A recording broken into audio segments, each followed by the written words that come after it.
Keeping seahorses is very similar to keeping a saltwater tank, but there's a few extra considerations you need for the seahorses. Ideally, the tank should be running for several months before you put the seahorses in, and should have a good supply of live rock that's cured, and also a culture of amphipods, which will either come in with the live rock, or you can buy cultures from your pet store or mail order. Amphipods are little critters that people often see in their tank and become alarmed that they're parasites, but they're actually little crustaceans that come in on the live rock, and the seahorses eat them. The seahorses need to eat all day long because they have a very short intestinal tract.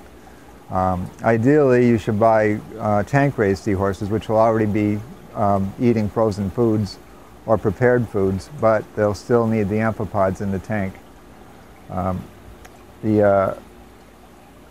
This is a tank we use in the store for seahorses. It's a little smaller than I'd like to see someone use at home. It's only 14 gallons, but it's worked very well for us here.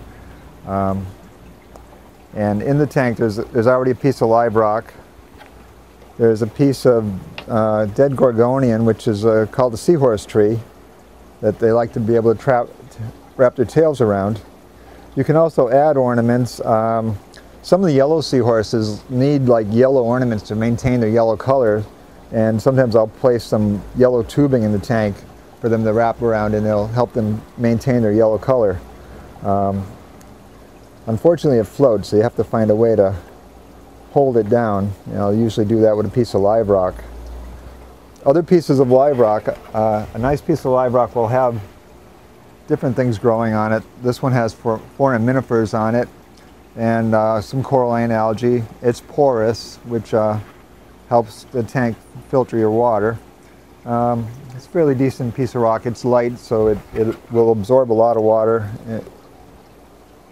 And I'll just place that in there. And another type of live rock that's nice for a seahorse tank is a branching rock, because it gives the seahorses something additional to hold on to.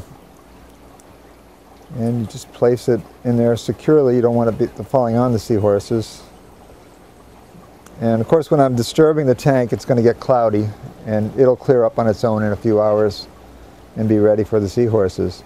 I also like to grow caulerpa or ketomorph or gracilaria in the tank. These are all seaweeds. They're macroalgae, and the seahorses will spend most of their time searching through the macroalgae, looking for the amphipods, and as the macroalgae grow, it helps filter your water, so it's a very good thing to add. And basically, that's the basics of a seahorse tank. All the maintenance is similar to a regular saltwater tank, just a few extra considerations for the seahorses.